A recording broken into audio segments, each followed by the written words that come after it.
Hello sheddies, and you join me again in my shed. I've just recently finished a utility room upstairs. Well, say a utility room, it's really for a washing machine and a tumble dryer.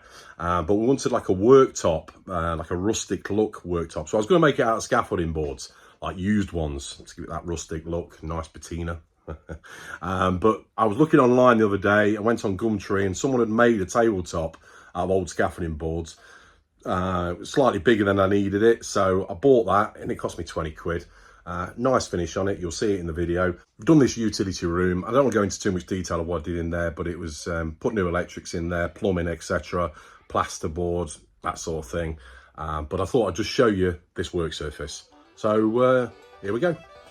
So here's the room. Put lino on the floor, put some waste pipe in there and an inlet for the water and the electrical sockets. Now here's the tabletop made out of scaffolding planks. It's quite a nice finish on that. I love the look when it's old rustic used scaffolding boards. Really nice grain on there. He's treated it with something, some sort of wax I think, but it needed cutting down to size, so I'm just taking a piece off to fit it in that utility room. I use this straight edge, great bit of kit, you can just clamp it down. And I've clamped it onto the bench, of course, there as well. Now I'm taking the other side, another edge off, if you like, and now I'm going to use this as a support underneath the worktop. And there's two reasons. Well, the main reason for that is that I can take it off when I need to, if I need to get the washing machine out. I don't know if you're the same, but you want to get a washing machine from under a work surface, you have to sort of lean it and you end up ripping the lino. Well, I do anyway. So I thought if I leave a bit of a gap, you'll see it in the finished results. I can take that panel out and I can get to the washing machine a lot easier.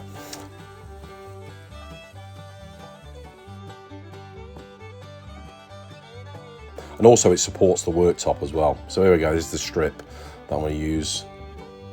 And you can see there I've used the clamp to hold it in place on the bench when I'm cutting it. And it just needs a sand now. There we go, that's how it's going to look. And if I'd have made this top from scaffolding boards from scratch, I'd have glued and clamped them. Got a nice straight edge and then glued.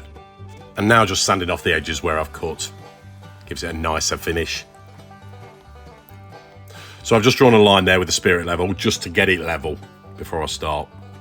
And I've cut the CLS timber to make a frame. I've just put a few batons at the back there to try it out to start off with a support at the front there.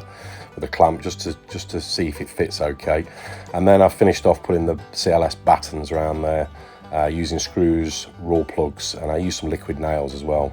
And then I'm just fixing that front support temporarily for now. And then I just use right-angled steel brackets so I can screw to the underside, and then you can see those brackets at the front there to screw from the back the panel on. And there we go, finished, done. So I say just a short video. I just wanted to show you what I've done. I'm happy with the results. And I silicone sealed around the edge. So there we go, I'm happy with the results. I used the desk tidies as where the cables came through for the washing machine and the tumble dryer. We did it in the live stream that myself and Mark from the Small Workshop Adventures did last Thursday. And I did a giveaway on them actually because I had too many of them. But basically it's a plastic cup. You drill a 60mm hole, drop a plastic cup in there, and then it's got a plastic disc on top so the cables go through and it looks a lot more neat and tidy. So you may see on the battens around the outside that I left a space as well. That's for where that actual desk tidy goes into. So that's a little bit of clearance there. Obviously cut out a little piece for the downpipe for the water, should we say the in-feed water. And I've got bits of footage of me doing the rest of the work as the electrics and plumbing as well. But to be honest, I'm not an electrician. I'm not a plumber, so I didn't really want to show that.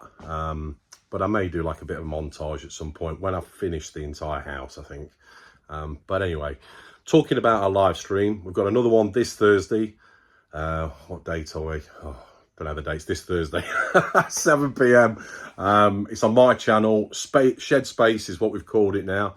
It's on from 7 p.m. So it'd be great if you can come into the chat. You lead the conversation. It's all about you guys. So, and whatever goes. If you've watched an episode already, we could be talking about anything. It's not just woodwork related. It's anything, just chewing the fat in our sheds. So hopefully we'll see you on there. Yeah, I think that's about it. Was I going to mention anything else? Oh yeah, I've got them as well, look. Rustic step ladders. Well, part of a step ladder. We're going to use that in the house when it's finished, and it's a nice finish on that as well, actually. Rustic patina. Look at that. But yeah, we're deciding whether to give it a light sand or leave it as it is, and it's the sort of style we go for. So it may sit on a wall somewhere with some throws or something. I don't know. We'll get to that at some point. So yeah, that's about it. So thanks for watching. I'll see you in the next video. Take care. Cheers. See you next time on Weekend Shedhead.